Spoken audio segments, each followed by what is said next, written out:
ओम शांति। आज 6 मार्च 2024 के महावाक्यों का मनन चिंतन में बाबा ने आज कहा कि मीठे बच्चे, तुम्हारी अब वानप्रस्थ अवस्था है और वाणी से परे अपने घर जाना है। इसके लिए याद में रह के पावन बनना जरूरी है। तो ये जो वानप्रस्थ अवस्था है वो यही पुरुषोत्तम संगम युग से द्वापर और कलयुग में आती है। तात्पर्य, सारी जिम्मेवारियों से सबसे मुंह निकाल कर जीवन में रहते हुए भी जंगल में चले जाते थे।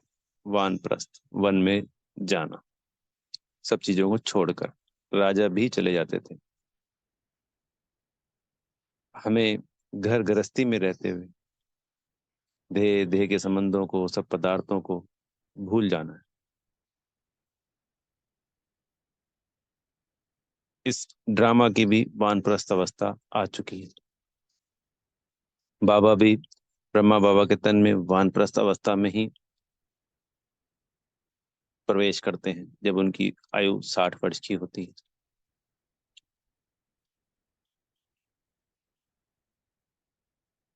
जो हमारा घर है वो वाणी से परे है, शांति धाम। ये तो वाणी का देश है।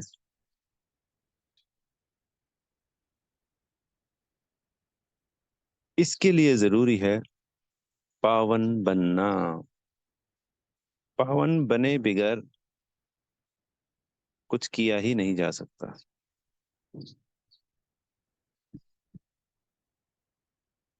ये पुरुषोत्तम संगम युग सिर्फ पवित्रता के आधार पर ही जिया जा सकता है, परमात्मा के संग। अगर ज्ञान में चल रही हैं और पावन बनने का कोई पुरुषार्थ नहीं, पहली सीढ़ी ही पावन बनना है, तो ना तो आत्मा का अभ्यास होगा, ना विकर्म विनाश होंगे, ना बाबा की कभी अनुभूति होगी, कुछ भी नहीं होगा। वो सिर्फ एक दिखावा मात्र होगा।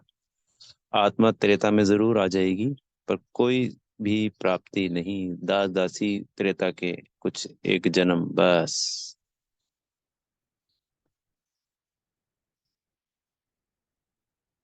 परम धाम भी सजाएं खा के जाएंगे। खूब सजाएं खानी पड़ेगी, क्योंकि 63 जन्मों का बोझा जो है। इसलिए बाबा कहते हैं पावन जरूर बनना है। बाबा ने कहा हमारी जो मंजिल है, जहां हमें पहुंचना है, हमारे घर जाना है, तो उसके लिए किस चीज की संभाल करनी है? तो सबसे पहले आंखों की। क्योंकि ये देह भान, ये अपवित्रता, इनकी प्रवेशता आंखों के द्वारा ही होती है। जो सबसे ज्यादा ऊर्जा खर्च होती है, वेस्ट होती है, जो संकल्प चलते हैं, पहले आंखें देखती हैं, फिर उसके पश्चात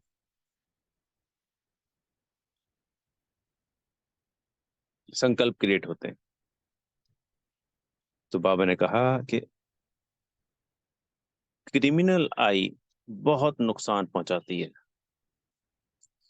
इसलिए हमेशा अपने आप को आत्मा समझ बाबा को याद करना है।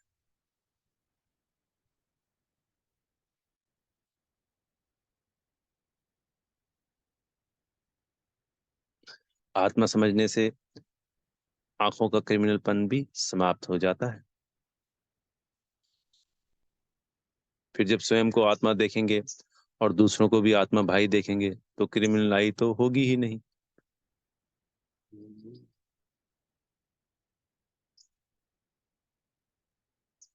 हमेशा बाबा मुरलियों में कह रहे हैं कि भाई भाई की दृष्टि रखो, बहन भाई की भी नहीं। तो आत्मा आत्मा भाई भाई की दृष्टि जब होगी, तो क्रिमिनल आई समाप्त हो जाएगी।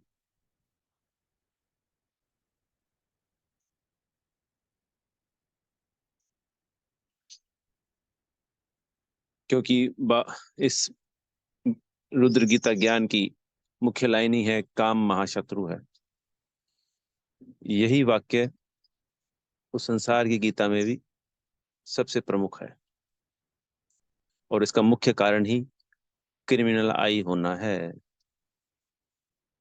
तो सदा ही आत्मा का अभ्यास को पक्का करना है।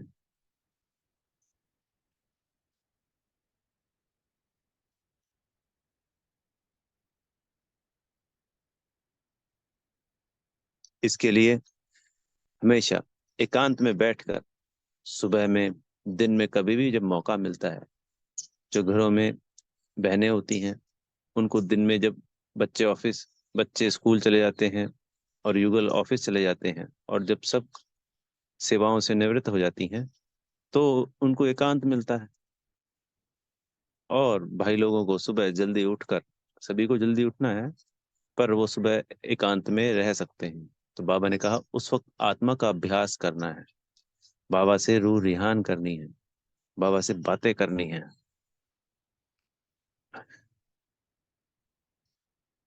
मुरली से हमें अनेकों अनेक पॉइंट रोज मिलते हैं,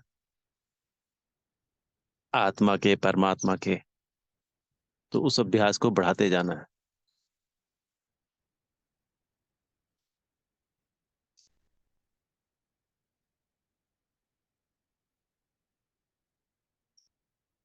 बाबा ने आज एक बहुत वंडरफुल बात बताई कि इस यज्ञ में ही, इस सत्संग में ही अबलाओं पे अत्याचार होते हैं, और कहीं पे नहीं होते।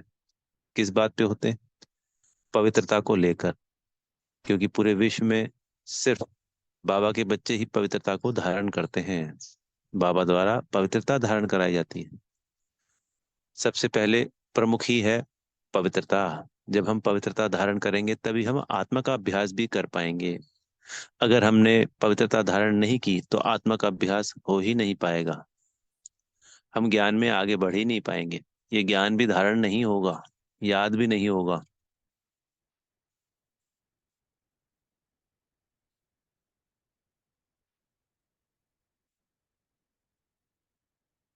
पहले होती है ब्रह्मचर्य, स्थूल पवित्रता।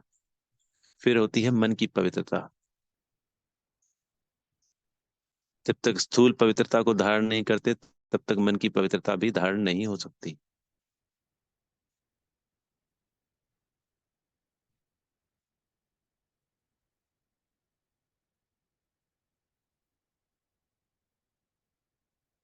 संपूर्ण पवित्रता को धारण करने के लिए आत्मा का अभ्यास जरूरी है।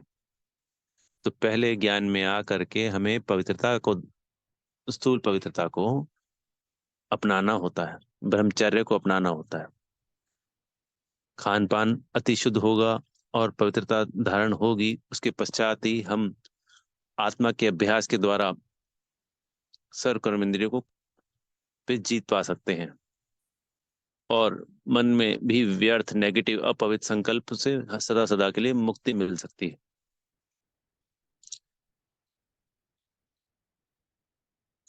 फिर हम जितना जितना प्योर होते जाएंगे, क्योंकि आत्मा जब अपने स्वरूप में टिकेगी तो परमात्मा के साथ खिंचाव होगा, और हमारे 63 जन्मों के जो विकर्म हैं उनका बोझा भी समाप्त होगा, वो दग्ध होंगे, जिससे आत्मा हल्की होती जाएगी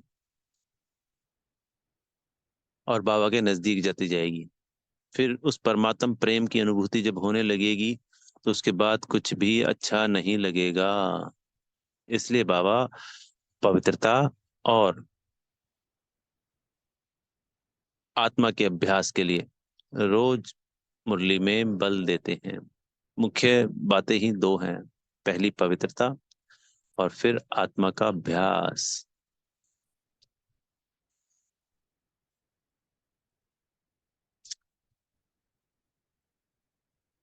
तो फिर इसीलिए इस यज्ञ में बहुत सारे हंगामे हुए, अत्याचार हुए।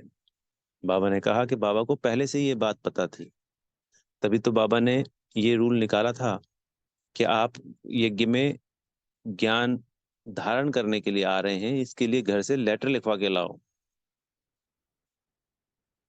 बोला अगर मुझे नहीं पता होता तो मैं ये क्यों कहता कि लेटर घर से लिखवा के लाओ।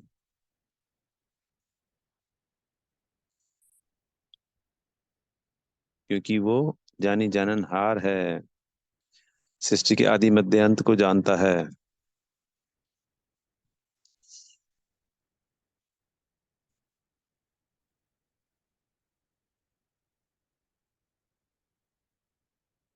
और पवित्रता और इस आत्मा के अभ्यास से ही 21 जन्मों की संपूर्ण राजाई प्राप्त होती है।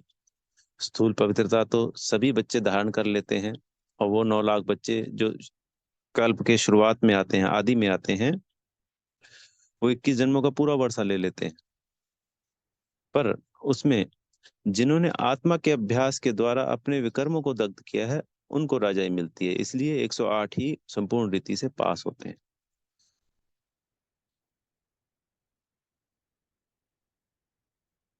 फिर बाबा ने आज कहा कि बच्चे आते हैं, आश्चर्य देखते सुनते हैं, इस ज्ञान को सुनाते भी हैं, पर माया का प्रभाव कि वो वापस चले जाते हैं, क्योंकि उन्होंने आत्मा का पाठ पक्का नहीं किया। काम महाशत्रु जो होता है वो उन्हें हरा देता है, और उनकी और बुरी हालत हो जाती है, बदतर हालत हो जाती है। आज बदतर शब्द का प्रयोग किया बाबा ने। तो अपनी बड़ी बड़ी संभाल करनी है। सबसे पहले क्रिमिनल आई से, क्योंकि आई अगर क्रिमिनल रहती है तो संकल्प आने में देर नहीं लगती, और फिर माया पकड़ने में भी देर नहीं लगाती। इसलिए पवित्रता और आत्मा के अभ्यास पे पूरा पूरा ध्यान देना है।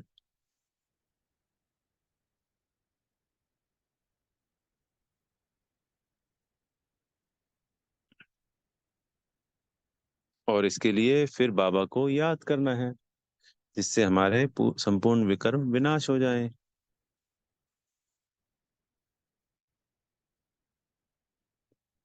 आत्मा के अभ्यास से बाबा की याद स्वतः ही बढ़ती चली जाती है।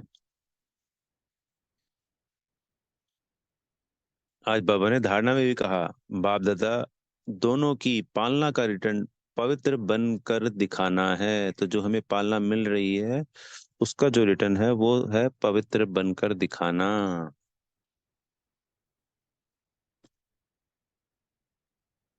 और बाबा ने अपना पैगाम सब तक पहुंचाने के लिए भी आज की मुरली में विशेष तौर पर समझानी दी। आज के वरदान में बाबा ने कहा, ज्ञान अमृत से प्यासी आत्माओं की प्यास बुझाकर तृप्त करने वाली महान पुण्य आत्मा भव। तो इसके लिए हम संसार में कहते हैं कि किसी भी प्यासे को पानी पिलाना ये सबसे बड़ा पुण्य का काम है। तो बाबा कह रहे, इस माया के प्रभाव से संसार की प्रत्येक आत्माएं प्यासी हैं सुख और शांति की। वो ढूंढ रही हैं ज्ञान को, क्योंकि ज्ञान को ढूंढ रही हैं तभी तो वो सत्संगों में जाती है। उनके हिसाब से वो जो सत्संग का ज्ञान मिलता है, वो उनको सुख शांति प्रदान करता है। पर वो तो सच्चा ज्ञान है ही नहीं, वो तो अमृत है ही नहीं, ज्ञान अमृत है ही नहीं। ज्ञान अमृत तो एक ही है, जो बाबा ने पिलाया पुरुषोत्तम संगम युग पे हम बच्चों को। बाबा कहते कि हमें समय निकालकर उन प्यासी आत्माओं को इस ज्ञान अमृत को पिला करके उनकी जन्मों जन्मों की प्यास को बुझाना है, और इस सुख शांति के वर्षे को दिलवाना है। इसके लिए समय जरूर जरूर निकालना है। जैसे भोजन खाने के लिए समय निकालते हो, ऐसे ही उन प्यासी आत्माओं को प्यास बुझाने के लिए अपना समय निकालिए,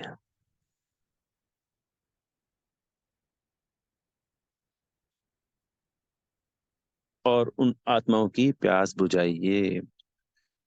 फिर बाबा ने कहा कि बीती को बिंदी लगा दो।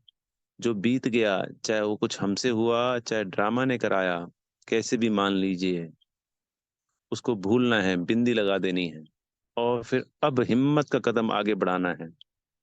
तो बाबा की मदद मिलती ही रहेगी। तो बीती को बिंदी लगाकर हिम्मत से आगे बढ़ो, तो बाप की मदद मिलती रहेगी। अच्छा, ओम शांति। बेहद का शुक्रिया प्यारे मीठे बाप दादाजी का। बेहद का शुक्रिया।